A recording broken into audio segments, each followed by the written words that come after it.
The cold cup of coffee rested in my hand as I heard my son's voice on the answering machine.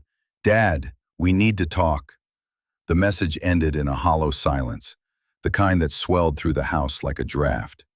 I stared at the mug, heavy and useless without its warmth, and felt the stillness press against me. The living room was dim, pale light struggling through the curtains, and the old clock on the mantel ticked with a slow, deliberate rhythm. It wasn't the first message of its kind.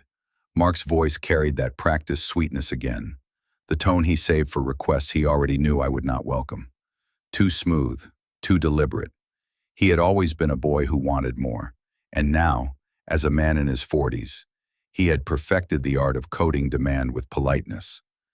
Every call left me with the sense that what he wanted was not my company, not even my attention, but something heavier, something with numbers and signatures attached. Above the mantel hung Elaine's portrait, framed in walnut, her eyes sparkling with the humor that had carried us through 4 decades. 5 years had passed since she left, yet I could still imagine her standing at the kitchen counter, humming while stirring a pot, or leaning on the railing of the stairs to call me down for supper. The house still belonged to her memory. Every chair, every book, every scar on the wood floors spoke of her. Now it was only me wandering through its 3 stories, dust settling on rooms I rarely entered. The spring air outside promised life. Buds on the dogwood tree, rain-damp soil, robins chattering in the yard.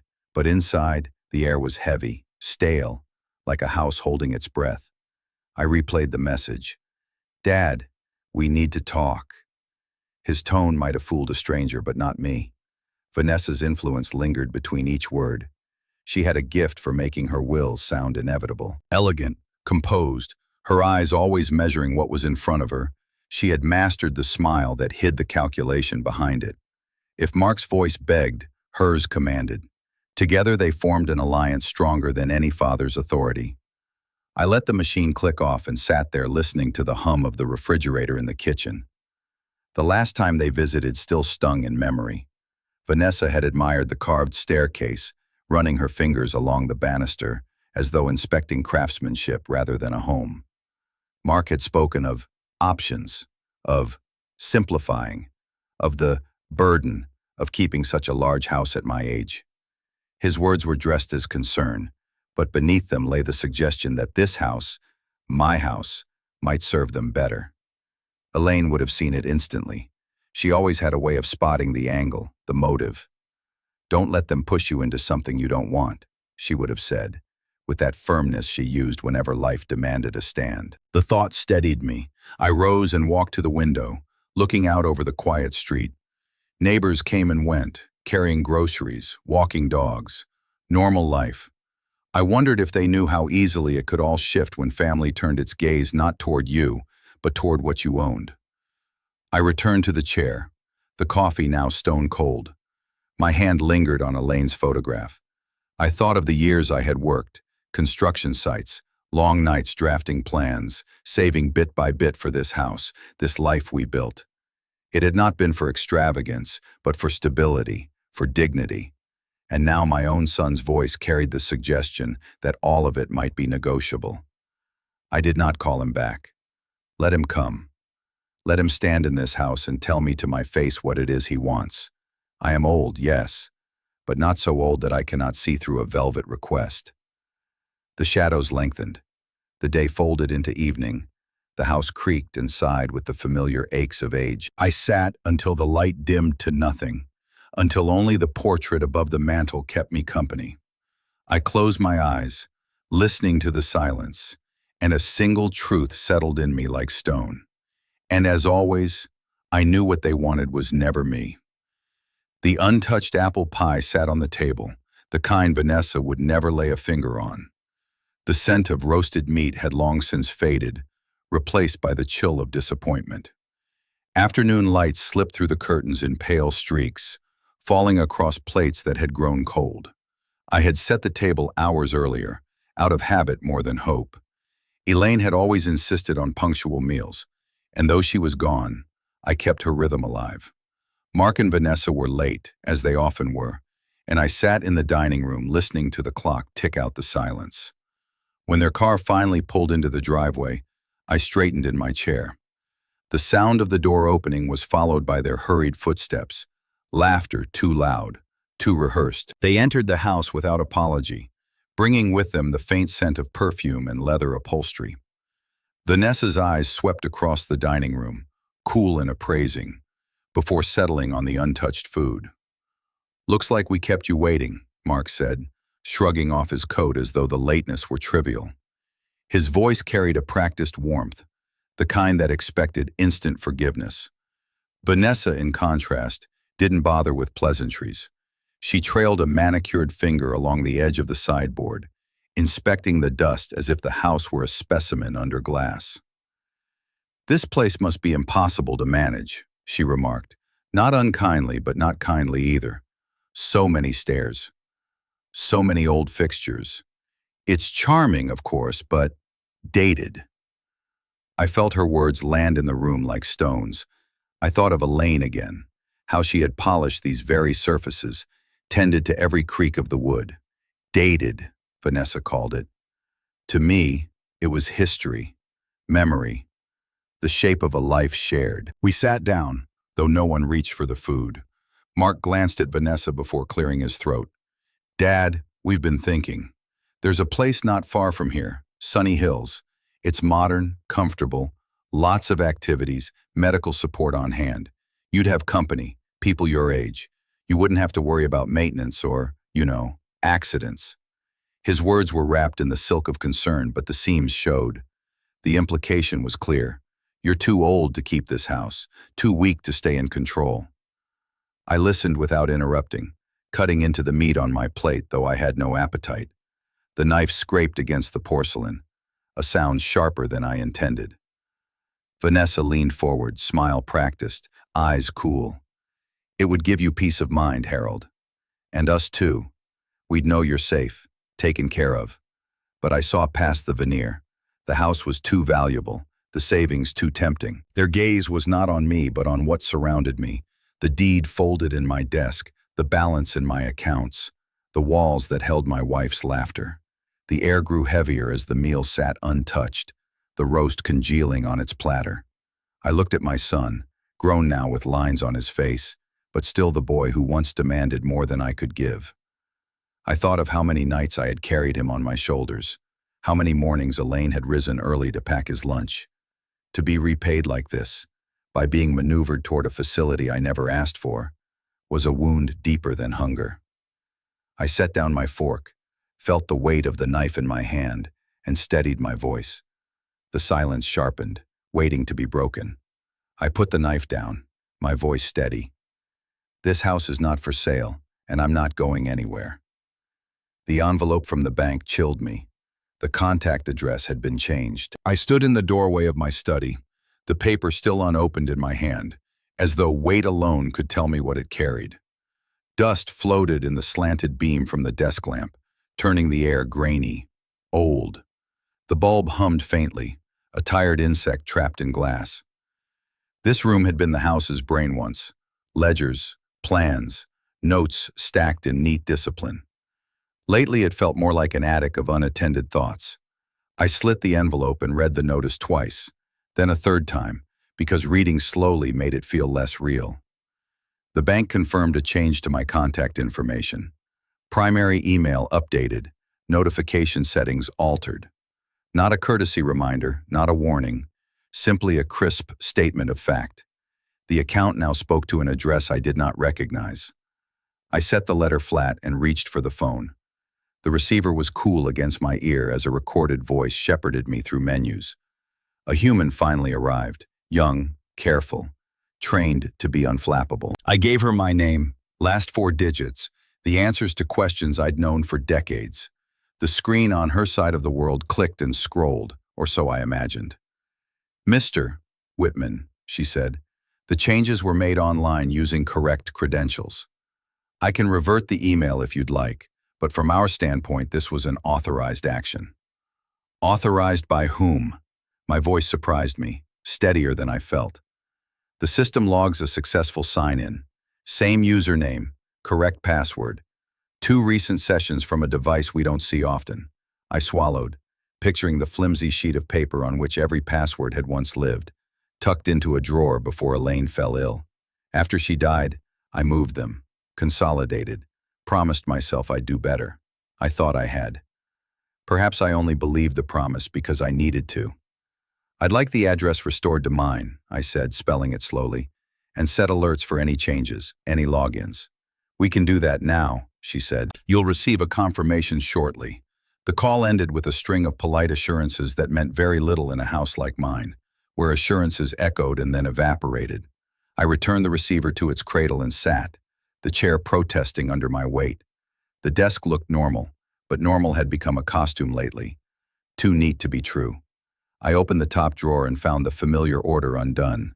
Folders were out of sequence, dividers slightly askew. It was the kind of disturbance only a person who creates order would notice. The way a picture frame set back on a shelf never settles at quite the same angle. My fingertips traced the worn tabs. Taxes, insurance, deeds, letters. I pulled each file and laid it open, watching dates jump out like startled fish. Somewhere in this maze was the answer to a question I hadn't admitted I was asking. I reached the bottom of the drawer and paused. A thin, legal-size folder had slipped beyond its neighbors, pressed against the wood. I eased it free. The tag read, POA, medical/financial. My mouth went dry. I remembered the hospital room. Pneumonia had pinned me to the mattress, and the doctor had used a voice for bridges during storms, calm, measured, gently urgent. Mark had stood by the window, arms folded, jaw set in a concerned angle. We told ourselves it was temporary, a safeguard. Elaine was gone. Someone had to be able to sign if I could not. I had insisted on limits. The form had insisted on breadth. At least that was how memory told it now. I flipped the folder open. The document lay there like a quiet verdict, the typed clauses humming with their own logic. Durable power of attorney. Powers broad and bright as sunlight. Effective upon incapacity. Those were the words. But incapacity is only a door if someone decides to turn the handle. How, I wondered, does a bank clerk in a distant back office decide whether a father has crossed from capable to not? Who whispers the proof? Who benefits? I traced the ink of my name. The signature sloped more than usual. Fatigue and fever had made my hand uncertain that day. The notary's stamp sat square in the margin, tidy, official, utterly indifferent to context. The witness lines were filled. It was all in order, as we say when we want the law's confidence to cover our doubt. I told myself, this protects you. For months after I recovered, I did nothing because doing something felt like declaring a new kind of fear, that my son might use what was meant to help to strip me of what was left. That fear seemed disloyal then. It didn't anymore. I set the document aside and returned to the bank letter. The timeline it suggested, recent logins from an unfamiliar device, began to braid itself with the timeline of that afternoon meal. The too smooth tone in Mark's voice, the way Vanessa's gaze had lingered at my study door. I tried to dismiss it as coincidence, and the word rang false before it finished crossing my mind. The desk lamp flickered, the room deepened. I opened the second drawer and found the old password list, the one I thought I had destroyed. It had been moved, folded twice, then once more, a different crease than my hands made. I held it up to the light and felt the smallest grief. Not for the paper, not for the systems it unlocked, but for the betrayal of being looked through as if I were already absent, as if the house were shedding me cell by cell. The phone chimed with the bank's confirmation, neat and brisk. The email address was mine again. The relief it offered was thin, like a blanket too short to cover the feet. What had been changed could be changed again. What had been found once could be found twice. I turned back to the power of attorney. The paragraphs seemed to rearrange themselves into a ladder someone else could climb. I saw Mark at a desk not unlike mine, Vanessa at his shoulder, her mouth a line of purpose. I saw them pointing to clauses and nodding. I saw the future contained in those lines. Accounts, transfers, decisions folded neatly out of my reach, all under the generous banner of care. A faint chill ran along my forearms. I pictured Elaine's face and asked in the quiet of the room, "What would you have me do?" There was no answer, only the soft insistence of the lamp and the dust motes moving like thought. I stacked the bank letter atop the folder and pushed my chair back until it touched the rug's edge, the place where the pattern begins again. The house was silent except for the clock, each tick a small tap on the shoulder. I understood then that suspicion had become more than an emotion. It had turned into evidence, thin and real. I stared at the page, at last year's trembling signature of my own, and heard my heart hammer. They had been preparing all along. Martin appeared in the night rain and knocked on my door, worry etched across his face. The storm had moved in without ceremony, drawing a wet veil over the street lamps and turning the porch steps slick. I opened the door to the hiss of rain and the smell of damp wool. Martin stamped once on the mat, then slipped inside, shaking the water from his coat with a muttered apology, the kind we offer when we arrive with bad news and not enough courage. "Couldn't reach you by phone," he said, pushing the door shut with his shoulder. "Figured I'd better come." "Come through," I told him. The fire in the living room had dwindled to a steady orange cradle, enough to warm the front of a man while leaving his back aware of the weather. Martin lowered himself into Elaine's favorite chair without asking, which told me how long we'd known each other. His eyes took in the room, the framed photograph on the mantel, the tidy stack of mail, the damp coats steaming on the rack. He cleared his throat. "I'm going to be direct," he said. "It's about Mark." Of course it was. The air seemed to sharpen. His company, Next Level Consulting, filed for bankruptcy yesterday. Martin spoke the words as though setting down something heavy that might roll if not placed right. "The paper says liabilities north of $1 million. Maybe more when it's all tallied." A small, unreasonable part of me waited for a different sentence to follow, one that would rescue the first, soften it, suggest there'd been a mistake. None came. The fire popped.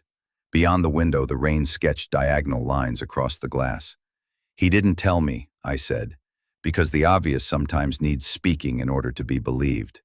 I figured as much. Martin rubbed his palms together, warming them over the blaze. "He's been around town, talking to people." "About me?" The words landed colder than the rain. Martin's glance met mine, then slid away. "He's been saying you're forgetful, that you leave the stove on, that you repeat yourself." A few people thought he was hinting at, well, early signs. He couched it as worry. You know the tone I did, the one that begins with concern and ends with control. "He told the Jenkins you called Eleanor by the wrong name at the grocery," Martin went on. "Told Peabody you were talking to your wife's photograph as if she were in the room." He lifted a hand before I could answer. "I know what grief sounds like and what malice sounds like. I wouldn't be here if I thought it was nothing." Something inside me tilted, a sense of floorboards not quite flush. I looked at Elaine's portrait, the familiar curve of her mouth that had steadied me more times than I could count. I thought of the altered bank email, the power of attorney document under my lamp. These pieces, which I'd held separately, clicked into a framework with an ugly clarity. "Why tell the neighbors?" I asked, though I knew the answer. "Because neighbors make witnesses," Martin said gently, "and witnesses make stories stick." We sat with the truth for a while. The rain shouldered the windows. The fire gave up a handful of sparks to the grate. In the quiet, I felt a thin thread of anger. Not hot, but persistent, the kind that holds rather than burns. It was an anger older than the bankruptcy, older than the house. Anger that my years, my decisions, my mind could be carried away on a tide of whispers and signatures. "I worked with the man at the paper once," Martin added, almost as an afterthought. He showed me the filing. It's real. And Harold, people listen to Mark because he looks like a son being responsible. The phrasing is careful. "I'm worried about my dad." No accusations, just concern, served cold. A log shifted. A small tower of embered wood collapsed softly inward. I poured us tea, habit more than hospitality. Martin cupped his mug as though it were a small fire in his hands. "You need to get ahead of him," he said. "Whatever that means in your world, lawyers, doctors, the bank, document the sensible things, the bills you pay, the checks you write, the appointments you keep. Let people see you. Don't disappear into this house." I thought I had time, I said. The mug trembled faintly against the saucer, and I steadied it, surprised by the tremor, and by my surprise. I thought I could handle this within walls. He's not staying within them, Martin replied. He's walked it out to the sidewalk. He glanced toward the dark window, where rain smudged the streetlight into a pale coin. If he's desperate, and I think he is, he'll try to make the story true by telling it often enough. I saw Mark in the fluorescent aisles of the supermarket, leaning close to the cashier with his concerned face. I saw him on front porches with folded hands, a son seeking advice about an aging father. I heard his voice, practicing sentences that sounded like care and landed like chains. I set the tea down and rubbed the heel of my hand across my brow. When you've known someone since he was small, you carry a version of him that never quite learns to betray you, I said, more to the room than to Martin. It's a foolish burden. It's a father's burden, he said. The fire settled back into its contained glow. My eyes went again to Elaine's photograph. In the glass, the room reflected faintly. 2 old men, a hearth, a storm. I felt the thin line of resolve stiffen, gain weight. There were steps to take, narrow ones at first, then firmer. Call Norman at first light. Request records from the bank. Schedule an evaluation with a doctor who wasn't anyone's cousin. Walk to the hardware store in the morning and buy something small, just to look people in the eye and let them look back. I stood, and Martin rose with me. We moved to the hall, where his coat hung heavy with water. He shrugged into it, lifted the collar. At the threshold, under the steady hiss of rain, he put a hand on my shoulder and squeezed, eyes steady on mine. Martin gripped my shoulder. They want to prove you're no longer competent, and they've already begun. The study door stood ajar, and Vanessa's shadow rifled through the drawers.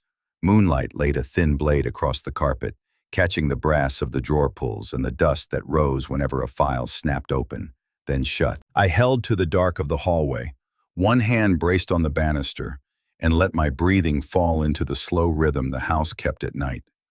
The radiator hissed softly far off. A branch tapped the window like a fingernail. She didn't hear me. She was too intent on the paper world I'd built, the labeled tabs, the habit of order. A thief can be careful. She was clinical. Vanessa worked without the clatter of panic.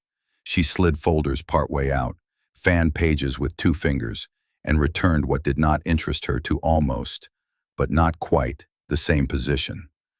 There's a kind of arrogance in that, confidence that no one will notice the angle of a stack shifted by a few degrees, the slant of a paperweight nudged from its square of dust. I noticed because I had set every angle myself. She paused when she found the legal-sized folder. Even in the low light, I felt the change. Her breath caught, shoulders squared, chin tipped. The embossed words on the cover needed hardly any light at all to be legible to those who came seeking them. Power of attorney. She opened it, held the top page to the moon as if the sky were a clerk, and read enough to know it was the key she wanted. Her phone, face down on the blotter, pulsed once. She flipped it over and stepped closer to the window, angling herself so the glow was hidden from the hall. I moved half a step back into shadow, and the house moved with me. "Mark," she whispered, and my son's name made the air thinner. "I'm in his study." "Yes, I've got it." A pause, then the soft click of a door in her voice closing behind politeness. "It's the full form, durable. He signed it when he was sick last year. Yes, notarized. No, he hasn't revoked it. I told you." She paced a small line before the desk, eyes on the paper. "Listen, tomorrow at 10, at the bank. We'll do it there. Janet or whoever, someone will process it. They won't ask for him if we present it cleanly. We'll say he's resting. No, there's no need to call him. The point is not to call him." A drawer slid again, metal whispered. She lifted my old password list, folded and refolded since the day grief made me sloppy. "I found the list," she said, as if reading my shame aloud. Yes, it's the one with the hint column he thought was clever. We'll be done by noon if you don't argue." "No, Mark, no arguments tomorrow." Silence from the speaker, then Vanessa's voice softened the way a blade can seem soft just before it enters. "We're not stealing, we're protecting. He's not safe here. Stairs, gas, strangers at the door. We'll move him to a place that suits him. We'll manage what he can't. That's what children do. A beat. If that requires firm measures, then they're firm measures. She ended the call and set the phone down carefully, face to the wood, as though hiding the conversation inside it. The room stilled. Her posture did not. She stood a long moment with the document in her hands, reading clauses as if tasting them. Twice she nodded to herself with the satisfaction of someone assembling a lock and discovering all the teeth fit. I watched the way the moon drew a pale cuff around her wrist. Once upon a time I had thought of Vanessa as an ornament to Mark's ambition, gloss on glass. Tonight she was the engine, and the polite words were only mufflers. She began to repack the drawer. It was meticulous work to undo, in dim light, another person's order. She came close. But close is where betrayal leaves a fingerprint. A divider I always kept flush to the left edge now lay a fraction off. The stapled tax returns, organized newest to oldest, wore a reverse spine. The small notebook in which Elaine used to jot the titles of books we meant to read. Vanessa had not found that, and I felt, absurdly, grateful to the humble concealment of a plain brown cover under a rubber band. She slipped the power of attorney under her blazer, smoothed the fabric, and surveyed my desk with the severity of a teacher who believes she has put a disorderly pupil straight. Then she turned toward the door, toward me. I eased back 2 more steps, into the deeper well at the top of the stairs, where the landing bends and the wall absorbs light. She passed within arm's reach, and in that breath-long distance, I smelled the clean citrus of her perfume, over the colder scent of rain she had brought in earlier. Her heels whispered down the runner, stair by stair, measured, unapologetic. Only when the front latch clicked did I move. I entered the study, switched on the desk lamp, and let its frank light take inventory of the damage. I did not touch the folder spaces she had disturbed. I wanted to see them as she'd left them, wanted the picture of violation intact, the way an investigator wants a photograph before the room is tidied. The lamp showed what the moon had hinted, not chaos but intention. My phone lay where I had left it on the side table in the hall. I scrolled to the bank's number and stopped. The impulse to call, to block, to freeze was strong, but the stronger impulse was to be certain. A confrontation can be wasted if it comes too soon. I wanted no shouting match in my own foyer that could be recast as confusion. I wanted proof that spoke in the language people in suits cannot mishear. I returned to the desk and opened a lower drawer where the small things sleep: batteries, rubber bands, a roll of masking tape, and the old voice recorder I kept from project days. I clicked it on. The screen flickered to life as if it, too, had waited for purpose. I placed it beneath the blotter's edge, thumb on the single button I'd need tomorrow. I sat and practiced the quiet I would need. There is a quiet that is cowardice, and another that is patience. Tonight I meant to keep the second. I wrote the time on a scrap of paper, wrote, Vanessa, 10 a.m., bank, and folded it into my wallet, as if a written plan could staunch the tremor in my hands. The tremor eased, not because the plan was perfect, but because it was mine. The house breathed around me, old lungs and old walls.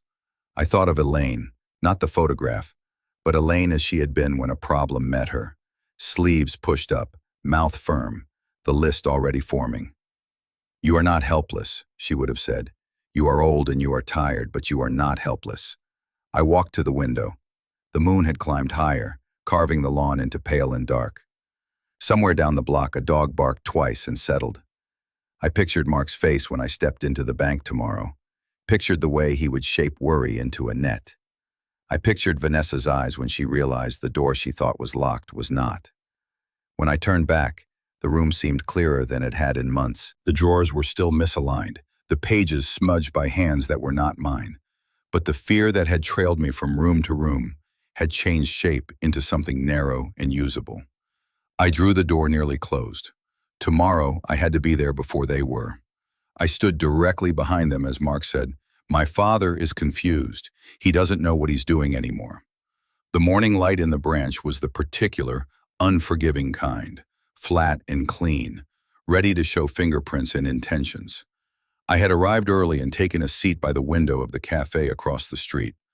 a cup of coffee cooling untouched as I watched the tellers set out the cash drawers and flip the close signs to open. The plan was simple because it had to be. Let them present the paper, let the system accept the lie, and then step into the lie with the truth. Lawrence had agreed to the timing with a quiet nod over the phone.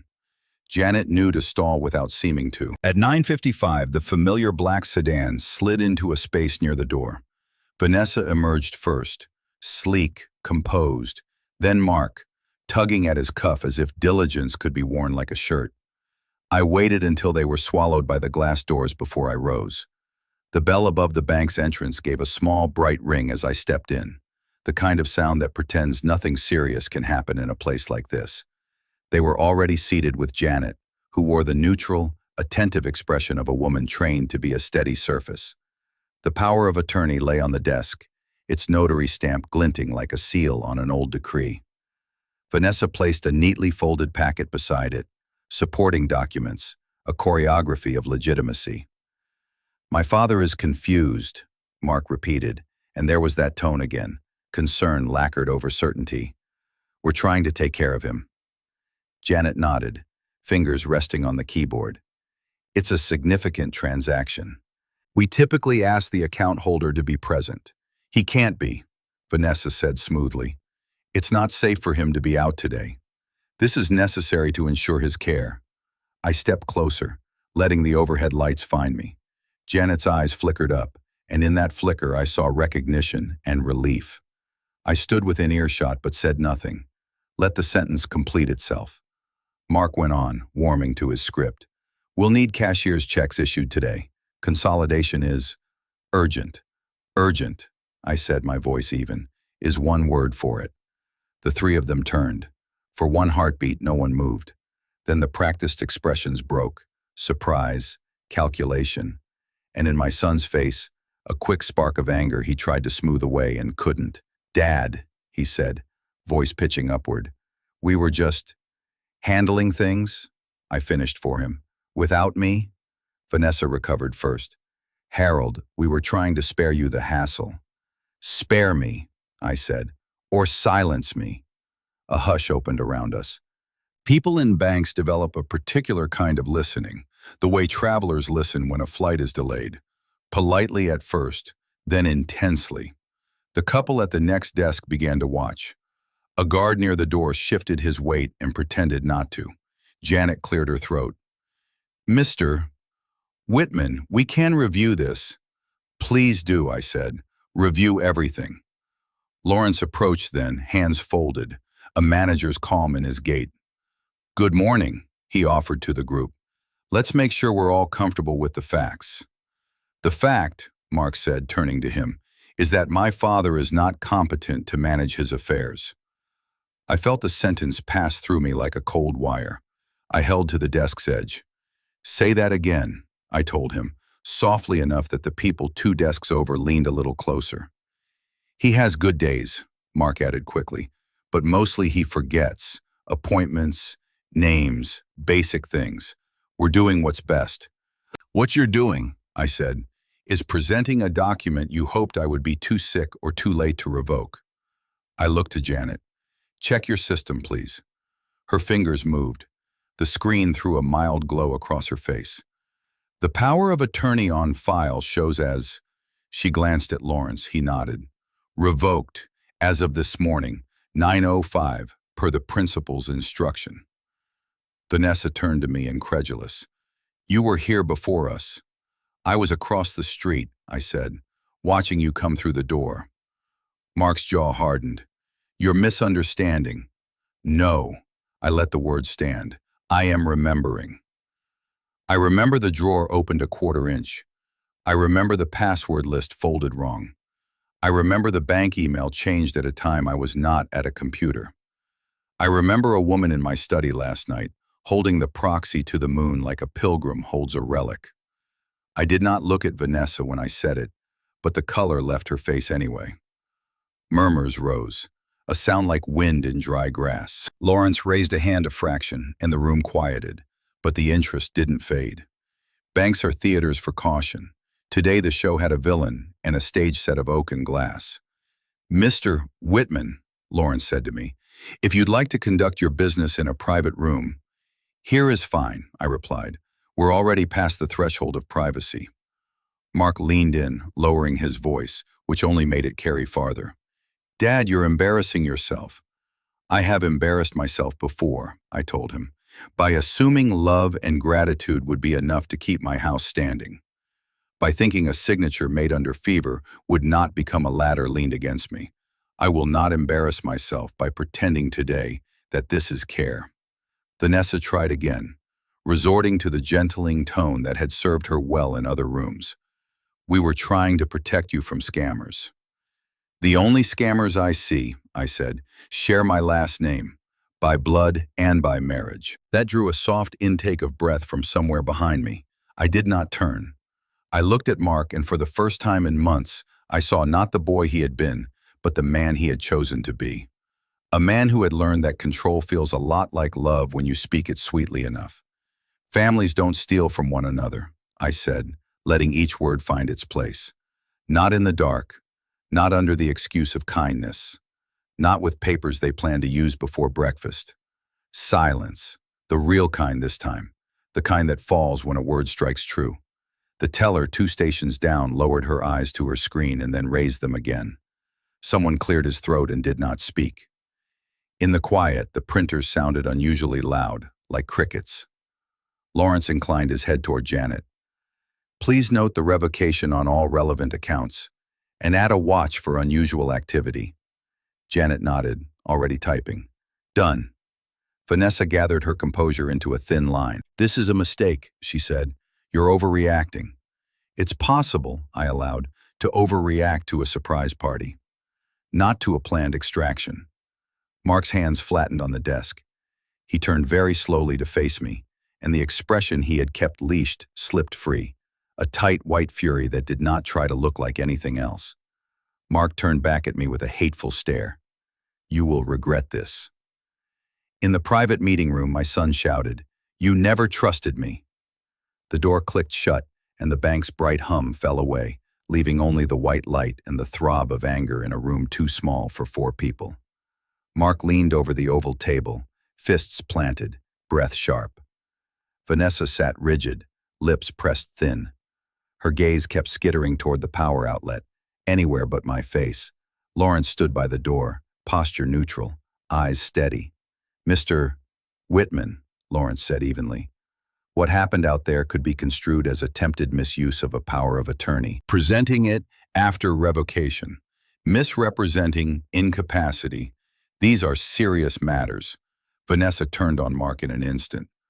I told you to slow down. I said we should talk to an attorney first. You said it was airtight, Mark snapped. You said the bank would process it without him. I said if he were incapacitated, she shot back. You're the one who insisted on cashing out today. He rounded on me again. This is what you wanted, isn't it? To humiliate me. To prove I'm the failure you've always said I am. I didn't say that, I answered, keeping my voice level. I said your plans needed discipline. That's not condemnation. It's a father's caution. You've never believed in me. His laugh was a brittle thing. You love your money more than your son. I looked at him a long moment. If I loved money more, I would never have given you so much of it. He flinched, then covered it with anger. Lawrence cleared his throat. We can document today's events and leave it there, or we can escalate. I'd suggest everyone choose their next words carefully. I'll choose mine, I said. Mark, from this moment forward, you have no financial authority in my life. No access, no joint anything, no documents. Whatever existed is revoked. If you contact my bank or my advisors, it will be recorded and answered by counsel. Vanessa shifted. Harold, be reasonable. Reason, I said, is exactly what I'm using. Mark's mask slipped.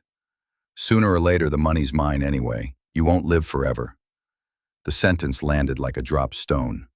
Vanessa's eyes flashed, first at him, then at me. Fear, calculation, regret.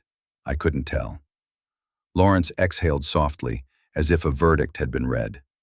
I gathered my coat, feeling the grain of the fabric under my fingers, something solid that still belonged to me. The fluorescent light hummed on. Perhaps I need a new will. Norman set the folder on the desk. Harold, we need to redo everything from the ground up. His office smelled of leather and old paper, the kind of place where memory and law live side by side. Books stretched wall to wall, their spines worn by decades of precedent. Outside the wide glass window, the park trees swayed gently, indifferent to the storms inside human families. I told him everything. The phone call, the cold lunch, the altered bank address, the drawer left ajar, the whispered plan in the night. My words came slowly at first, but once released they carried their own momentum, gathering like stones down a slope. Norman listened without interruption, his fingertips resting on the folder before him. When I finished, silence hung for a beat, as if the office itself was weighing the story. You can't leave the past patchwork standing, he said finally. That document, the old power of attorney, was a gate. They've already tried to walk through it. We'll burn it down and build a new wall. He tapped the folder. We revoke all previous authorities. Then we create a trust. Your assets move under its umbrella, answerable to trustees of your choosing. And we draft a new will. Clean, unambiguous. I nodded, the relief sharp as cold air in my lungs. Mark will be furious. Fury is not enforceable in court, Norman replied dryly. What matters is clarity. You decide what your work, your house, your savings mean. No one else. He leaned forward. You've given him enough chances.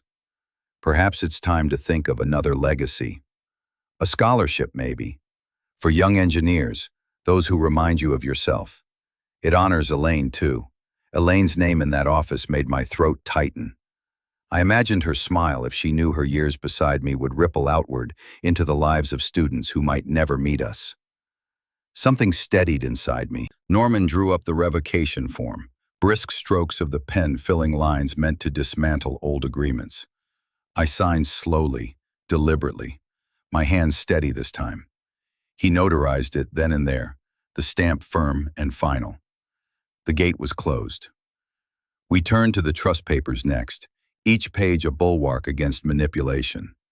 I signed, again and again, each signature a quiet statement that I was not finished, not absent, not incompetent. With each flourish of ink, the cords Mark had tried to knot around me loosened. Norman stacked the signed documents neatly. It's done. From this day, he has no financial claim. You are protected. For the first time in months, I felt the ground beneath me return to solid form. I rose, shook his hand, and let gratitude speak in the clasp of my fingers. Then my phone vibrated. I looked down. Vanessa's name lit the screen. Against my better judgment, I answered. Her voice trembled, soft, urgent. Harold, we need to meet. I'm pregnant. Vanessa sat across from me, both hands clutching her stomach. I don't want the baby to grow up inside a lie. The cafe was nearly empty, rain threading down the wide window beside us. Outside, the street blurred to gray, headlights smeared into pale streaks. Inside, the smell of burnt espresso and damp wool filled the air. She had chosen the table in the corner, away from the counter, away from ears. Her coat was still wet at the shoulders. Her lipstick, for once, imperfect. I watched her fingers tighten over her abdomen. For a moment, she looked less like the polished strategist who had stood beside my son, and more like a woman cornered by her own choices. Mark forced me into this, she said, voice low. He said if I didn't go along, I'd regret it. He said you were old, confused, that it was for your own good. I didn't believe him at first, but then he kept insisting, louder, angrier. He won't stop until he has everything. The words tumbled faster than I expected. I said nothing, letting the silence stretch so that each sentence had to stand on its own. She leaned closer, her breath fogging the rim of her cup. He's planning to petition for guardianship. He's already spoken to a doctor, a friend of a friend, who will sign whatever he needs. A report that says you're not competent anymore. She looked up then, and the certainty I'd always seen in her eyes faltered. It will look official. People will believe it. The cafe door opened and closed, a draft passing between us, carrying the sound of rain and the chatter of two strangers who didn't care who we were. For a moment, I envied them. I can't undo what I've already done, she whispered. I was there, in your study. I helped him, but I can't let my child grow up poisoned by this. I don't want her, or him, to be raised on lies and greed. She bit her lip, hard enough to leave a mark. Harold, forgive me. Not for me, but for the baby. Please. I looked at her and found no easy answer. Forgiveness was too large a thing to hand over in a cafe. But as she lowered her eyes, I saw it. The raw edge of fear, unpolished, unposed. For the first time since she entered my life, Vanessa seemed real. Her voice broke the moment. If I stand with you, Mark will destroy me. On the street, two neighbors avoided my eyes, whispering, he can't even remember what day it is anymore. Their words carried just far enough, meant to be overheard. I kept walking, groceries pressing into my palms, the paper bag crinkling with each step.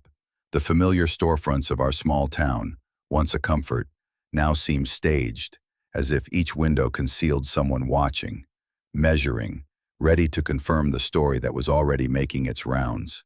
Inside the grocery, the cashier gave me a tight smile, one that didn't quite reach her eyes.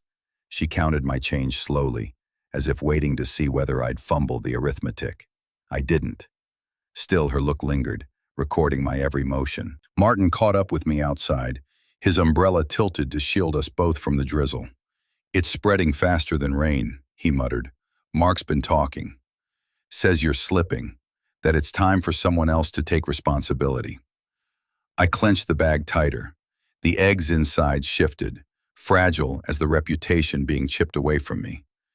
And people believe him. They want to, Martin said softly. It makes for an easy story. Old man, too proud to admit decline.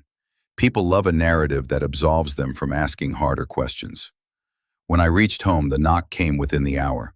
A woman in a plain coat stood on the porch, clipboard tucked under her arm. Mr. Whitman, I'm from Social Services. We've had some concerns reported. May I come in? Her tone was professional, not unkind, but the implication sat heavy. I was already guilty until proven otherwise. I let her in. She walked through the rooms, noting the dishes stacked neatly, the bills sorted on the desk, the firewood piled by the hearth. Still, every nod she gave seemed to suggest she was ticking boxes already prepared. Martin arrived midway, standing beside me like a bulwark. He's fine, he insisted. More than fine.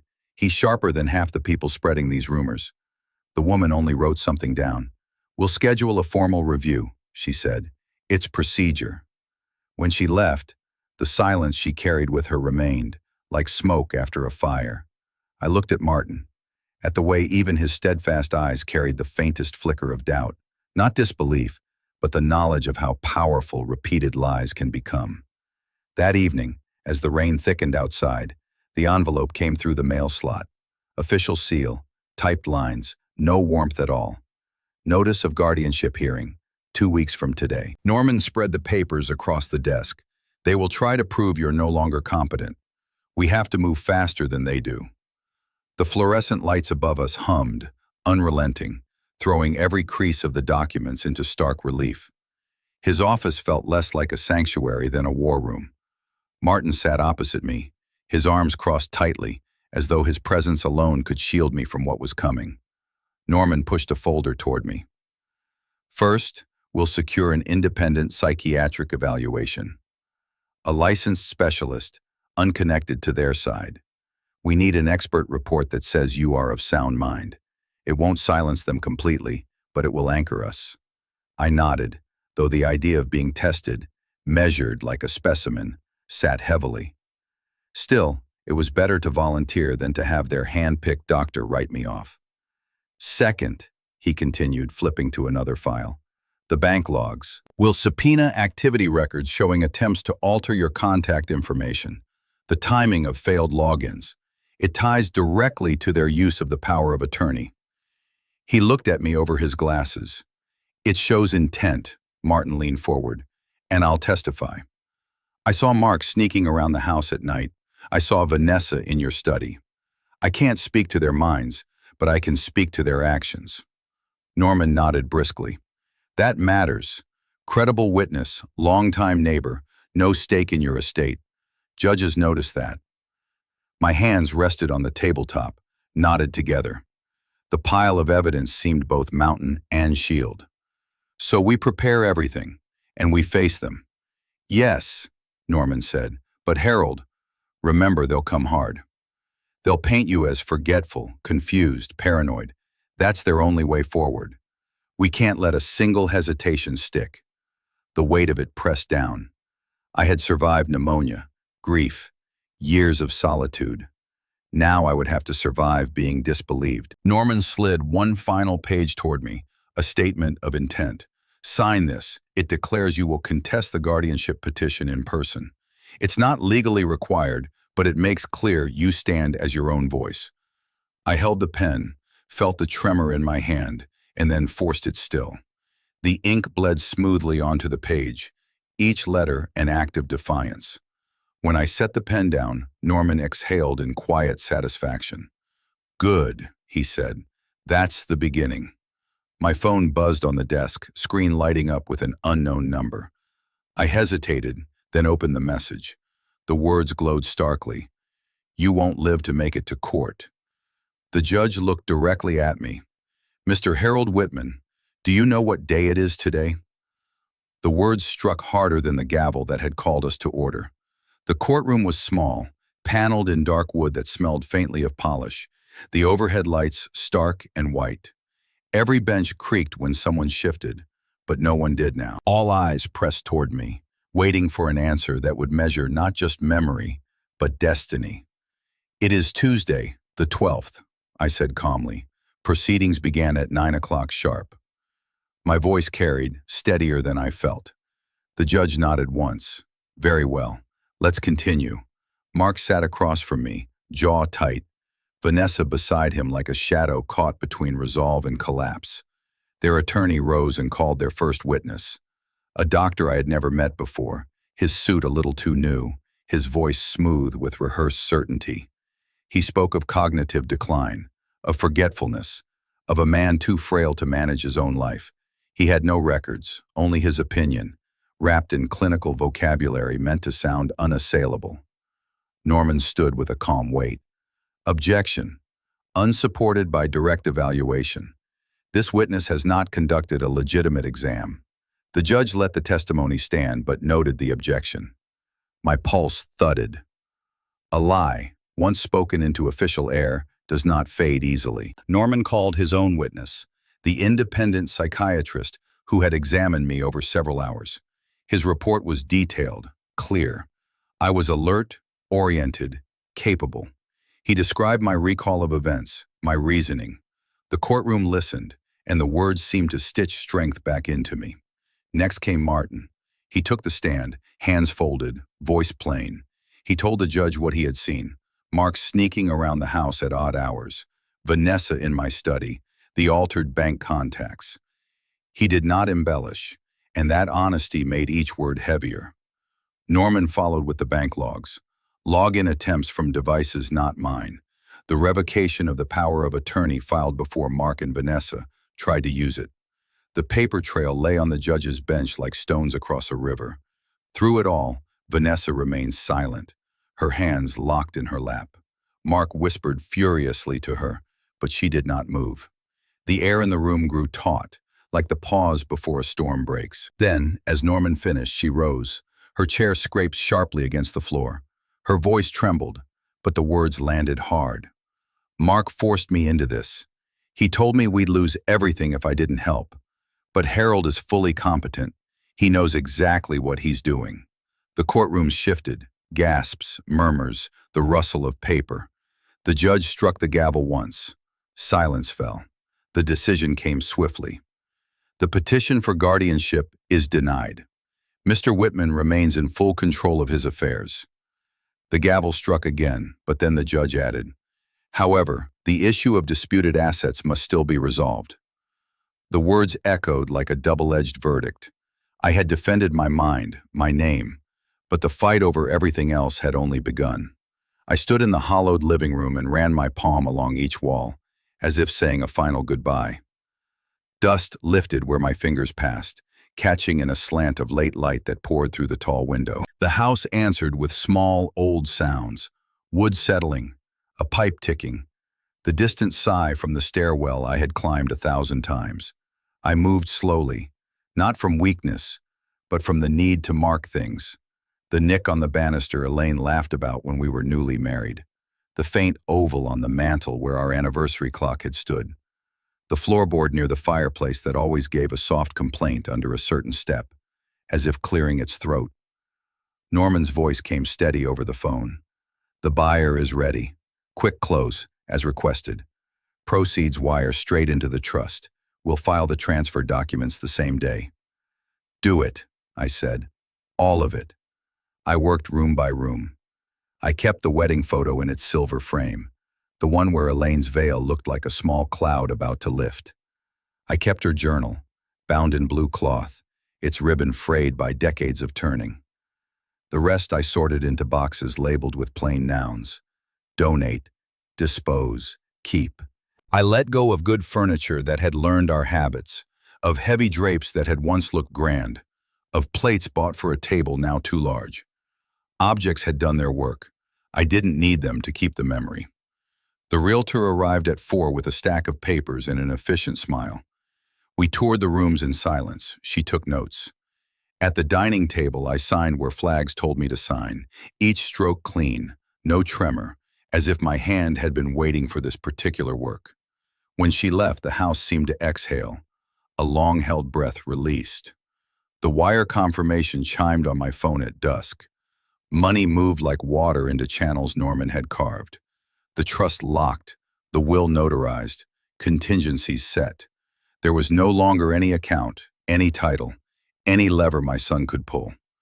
I checked the rooms once more, turned each switch, closed each window, and stood on the threshold with the keys warm in my fist. Rain began, sudden and generous, rinsing the porch steps and the roses Elaine had taught me to prune. I descended with my overnight bag, locked the door, and slid the keys through the slot to the realtor's envelope inside. At the gate, a voice rose through the rain, raw, ragged, familiar. Mark's figure lurched from the dark like a grievance given legs, palms slamming the iron bars. "You'll regret this for the rest of your life."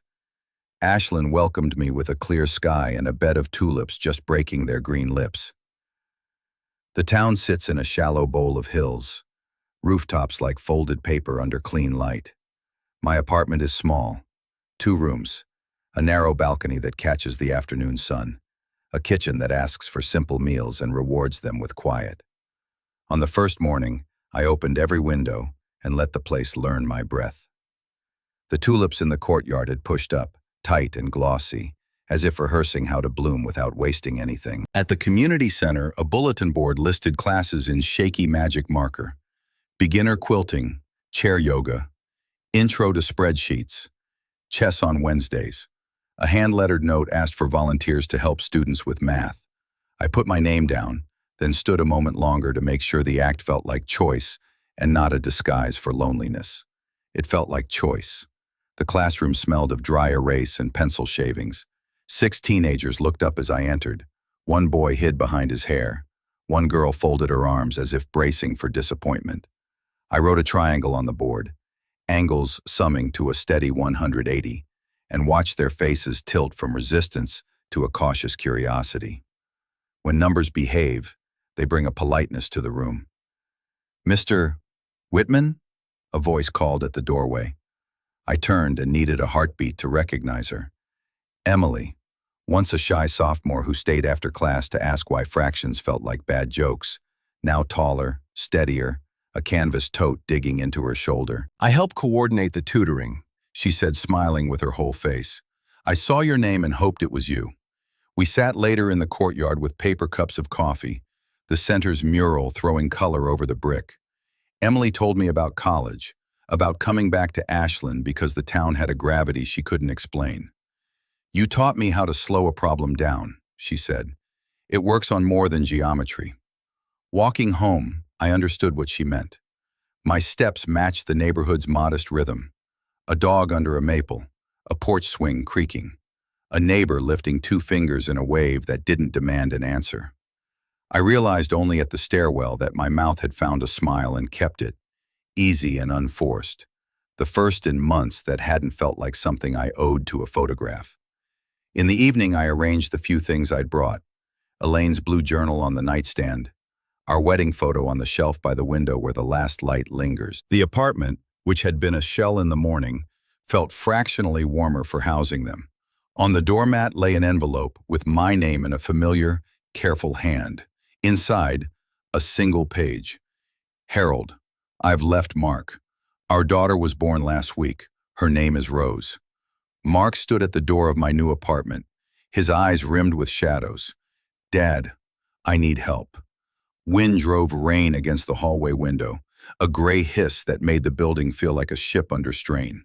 He looked smaller than I remembered, coat damp at the cuffs, collar wilted, anger stripped down to a kind of raw need. I stepped aside and let him in. The room took his shape and then resisted it. The little table, the two chairs, the single lamp were all the furniture I needed, and all the furniture he could not command. What kind of help? I asked. Money, he said, and the word fell as if it weighed nothing and everything. I'm behind on everything. People are after me. I can't keep doing this. You mean you can't keep doing it the old way? I said, and gestured to the chair. He didn't sit. He paced once, twice, leaving damp footprints on the floor. I've tried, he insisted. It's the market. It's bad luck. I just need a bridge until the next thing starts. Then here is my bridge, I answered. A straight job. Anything honest. You work 6 months, pay your own rent, show me a pay stub with taxes taken out. You keep an appointment with a counselor. You call your daughter's mother and apologize without asking for anything. Do that, and we talk.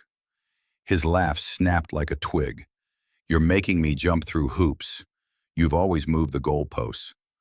I'm placing them, I said, for the first time in years. He stopped by the window and stared into the weather, as if it might open and offer him a door. You have the money, he said without turning. You're just keeping it to punish me. I'm keeping it because I finally understand its purpose, I said. To protect what's worth protecting and to refuse what isn't. He pivoted, the old heat flaring back. You're selfish. You'd rather give it to strangers than your own son. I would rather give it to conscience than to appetite, I said. I would rather give it to time and work and a girl named Rose who didn't choose any of this. For a moment, something moved across his face. Hurt, perhaps, or the memory of a boy standing at a lake with a fish in his hands, proud and astonished. Then it hardened. You think you're better than me. No, I said. I think I am done being worse to myself. He took a step closer, close enough that I could see the threadbare edge of his sleeve. His voice lowered. So that's it? You turn your back on me? I won't turn my back, I replied, but I won't bankroll your next collapse. Not one more dollar until you prove you still have a conscience. He flinched as if the word had landed where money never could. The rain surged, rattling the glass. He looked around the room again. The lamp, the folded blanket on the chair, Elaine's photo on the shelf, and seemed offended by the fact that such small things could be enough. You think this is peace, he said. This shoebox, this nobody town, these kids and their math worksheets? I think it's a start, I said. Starts are small on purpose. He grabbed the doorknob, then paused, searching my face for a last-minute reprieve that wasn't there. His mouth thinned to a single line. Mark walked out, his words ground between his teeth. You will die alone. Dawn laid a pale wash over the courtyard, light combing the soil where the new tulips stood with their green mouths just opening. Steam rose from my cup. I took a slow sip of tea and listened to children laughing down the street, their voices tumbling like marbles on stone. The apartment held the soft hush of a place that has decided to keep you. On the windowsill, beside Elaine's blue journal, the wedding photo caught a sliver of morning and wore it like a ribbon. I set the cup down and opened a fresh notebook. The first line took its time but arrived with a steadiness I recognized. Dear Rose. The name felt both fragile and sturdy, like the flower itself. Vanessa's last letter lay nearby, folded and refolded, baby sleeping well, tiny hands startling at light, the long nights made bearable by a bassinet's quiet breathing. No requests, no angles, only the blunt, brave facts of new life. I chose to believe the tone, not because it absolved anything, but because belief is a kind of gift you give a child's future. I told Rose about tulips, that they come back if you treat their roots kindly, that patience is part of their color. I wrote about numbers that add cleanly, and roofs that hold because someone measured twice, cut once. I told her that families can fracture and still leave room for decency to grow in the cracks. I told her about her grandmother, how Elaine could still a room with only her hands on a teacup, how she asked for the truest part of me and did not complain about the rest. On our last hard winter, she made me promise one thing: guard what makes us, not with fists, but with spine. I kept that promise as best I could. There were lines I did not write, courtrooms and signatures, and a son who mistook control for love. Those belonged to the grown world.